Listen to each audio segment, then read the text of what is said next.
Diane Marie Romanomy, known professionally as Dimples Romana, is a renowned Filipino actress known for her acclaimed performances in film and television, having made her debut in Esperanza.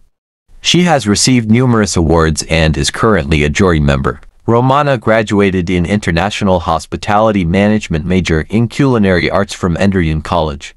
She began her acting career in 1997, gaining fame in various ABS-CBN shows and films.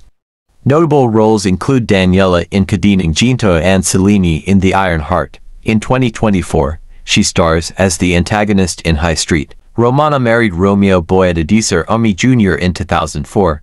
They have 3 children, Cristiana Amanda Lauren Cali born 2003, Alonzo Romeo Jose born 2015, and Elio Juan Manolo born 2022. He's coming! Naubos na yung pera ko. Miyerkules pa lang ubos na allowance mo. Saan napunta pera mo? Saan naubos na eh? Mauubos kung uubusin mo. Sa kasal sa'yo! Maglalayas na lang ako kasi magpakasal sa'yo! Kano pinuntis mo ako! Ikaw, Andrew, nagbibilang ka rin ba ng girlfriend? Hindi ah. Naghanap na sila ng ibang trabaho. Baka daw kasi matagalan yung pagaling ni Emong eh. Meron akong nakita umiiyak. Pinatay siya nun. Eh mo naman, wala. Eh, paano kung meron? Think he's not sure if you still want to see him. You know, I wouldn't be surprised. Total naman, marami talagang nami-meet na girls yang si Bullet dyan sa bar niya eh. Napaka-sentimental mo naman pala, dear. Alam mo, 5 years din akong ganyan, ah. I trusted my husband too much. Tapos malaman-laman ko, kinakang... Yeah, I learned that from my budding hairdresser na mahilig magpakangka.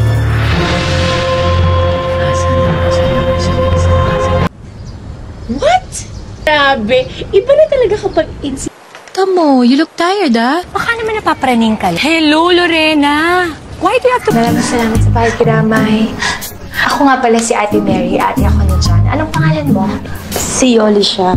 Ano siya phone ko? Open yung phone ko! Ahasik ako ng lakim sa labas ng mall na to at sa buong daig.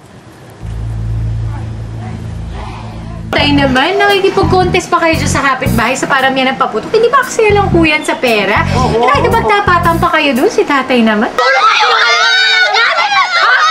Paano si Clara? Ganito na lang. Bukas aalis ako, babalik ako ng Manila. Ako na mismo ang gagawa ng paraan para umalis kayo dito. Maghanap ako ng buyer. Teng, masaya na ako dito eh. Yung basta mapalago ko na lang yung negosyo na iniwan sa akin ni Tat. Sa palagay mo ba kung hindi siya umalis? Kayo pa rin hanggang ngayon. Yun lang? Yun lang ang na-research mo kina Mrs. Samonte? I've got connections and traffic is horrible. Sa palagay mo, sino mag-a-adjust? Ng business sa Amerika. Ngayon, kung hindi yun mag-work, babalik ako. Mabilis lang yun eh. Bukas na yung flight ko. Kukonsensyahin mo pa ba ako? Problema, binigyan ng problema si Engineer. Nasa na ba kasi si Skylove Cruz? Naiinip na ako.